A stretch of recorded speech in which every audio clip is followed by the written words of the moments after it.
live in a big metro area, there's not anything you're going to do during a nuclear exchange because you're going to be dead, along with most other Americans. There is a misconception in American society that a nuclear war between the United States and Russia is impossible, although it is clear that the threats of a planetary scale must be taken seriously, freelance journalist Glenn Greenwald noted in an interview with Tucker Carlson tonight on Fox News.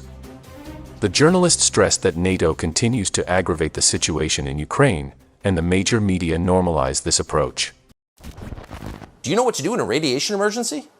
No, you don't. It doesn't matter. This is all make-believe. This is all play acting. If you live in a big metro area, there's not anything you're going to do during a nuclear exchange because you're going to be dead, along with most other Americans. The overwhelming majority of Americans will be dead. And those who survive will starve to death because all agriculture will be destroyed, along with billions of people around the planet.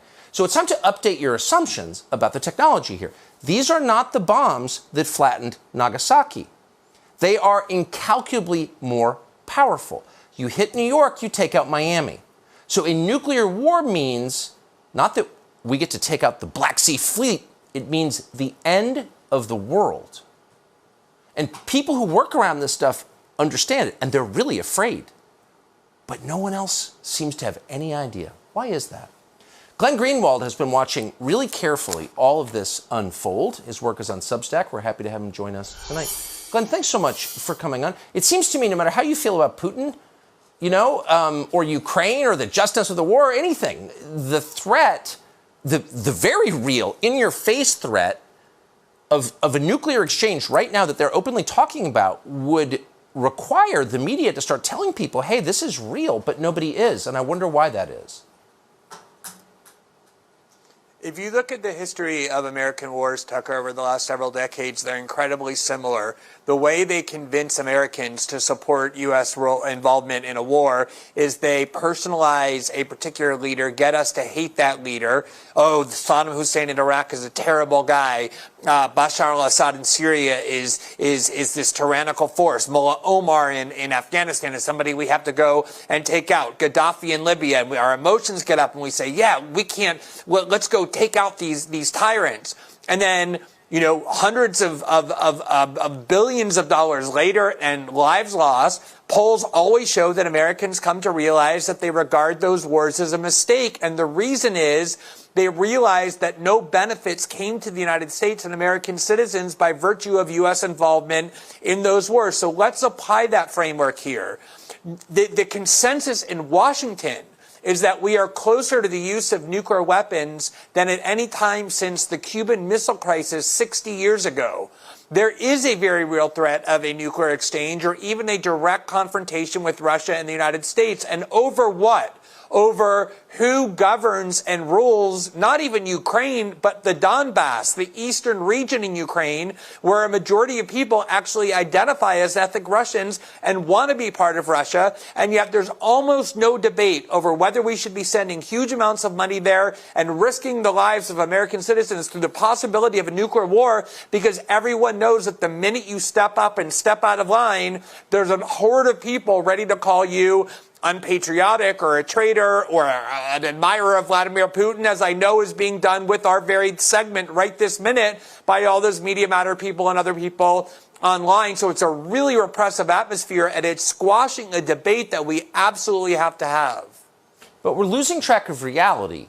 If a nation has nuclear weapons and you believe even theoretically they might use them, you have to treat that nation differently. You may not want to, it may be unfair, but that's why nations seek nuclear weapons, because you can't boss them around. If you ignore the possibility that your entire population could be killed, you are not fit for leadership because you're insane.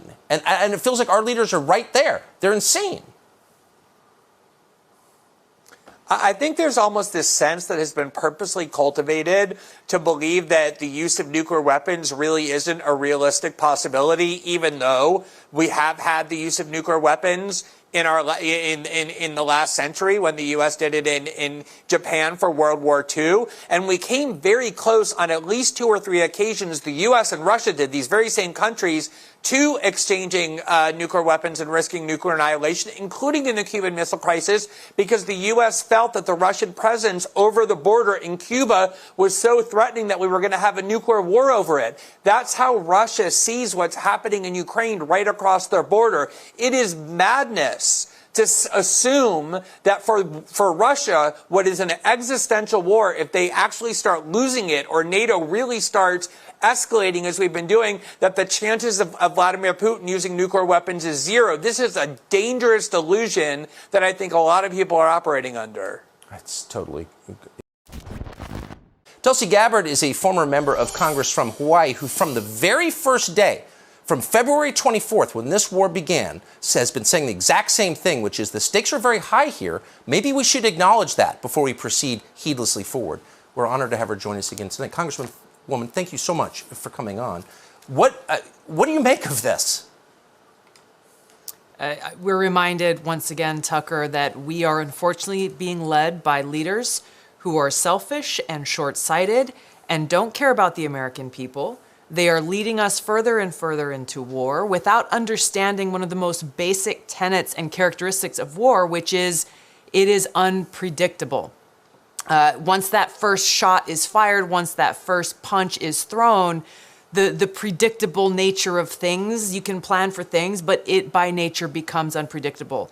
And so they're like, oh my gosh, this thing has become sabotage. Well, yeah. War is unpredictable. The thing that is not unpredictable, however, is the cost of war, the suffering, the devastation, the destruction, the death that is caused by it.